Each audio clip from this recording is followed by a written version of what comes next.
Most videos explain inflation like this. They printed more money, and that's why prices went up. End of story. Cool. That's like saying the Titanic sank because it hit water. But if that's the whole story, why is your rent at a record high? Why is your coffee almost $7? Not yet, but soon. And why are your groceries shrinking while costing more?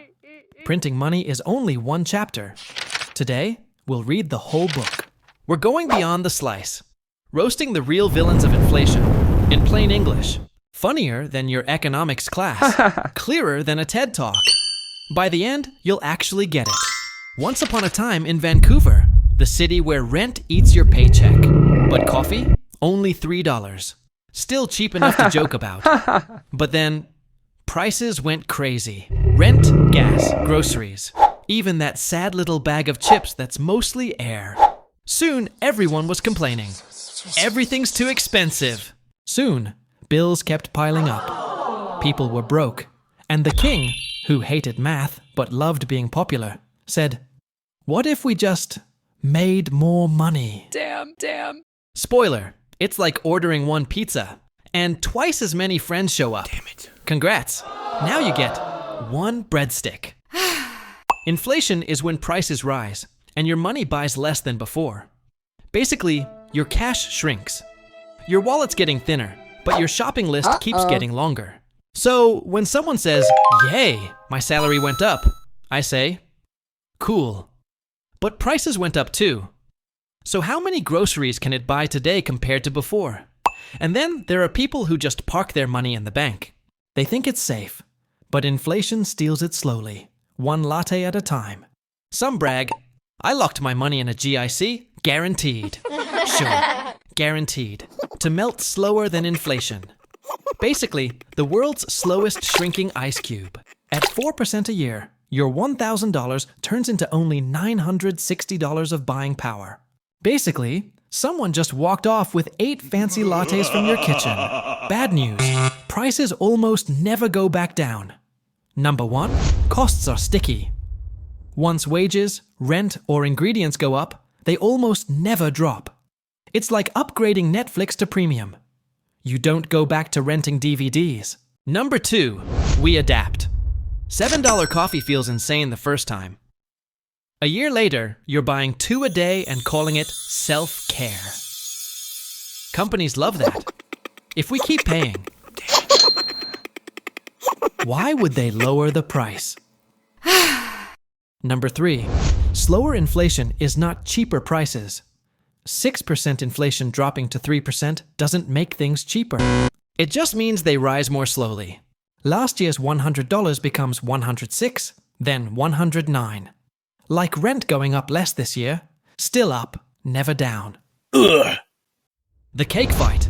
Inflation in real life. Picture this. 1 cake, 4 friends.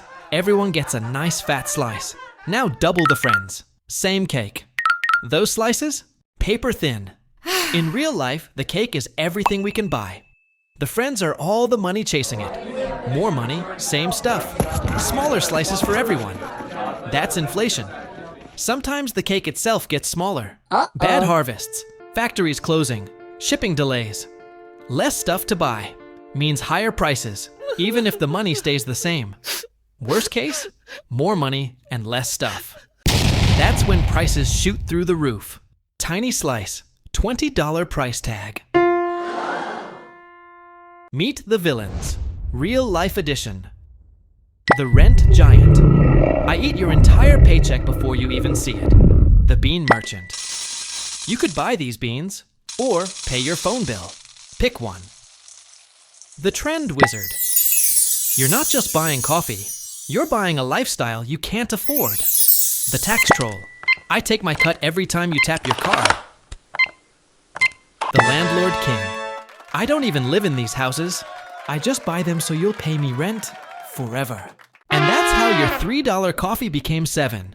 It's not just coffee, it's rent, beans, trends, and tiny trolls in suits. So next time someone brags, "My salary went up," ask them, "Cool, but how many coffees is that?" Disclaimer. I'm not an economist. I'm not a financial advisor trying to sell you anything. If I were, I wouldn't be explaining inflation with cake. I'm just the person behind Tales We Live, telling the story school skipped. Now inflation. It isn't just about printing money. Oh no, it's stickier than that. Wages, they only ever go up, never down. Or, so the story goes. Companies train us to get used to paying more. And prices, they climb the ladder and never bother coming back down. And here's the twist. That is the system. We grumble, we adapt. And somehow, we even call it normal.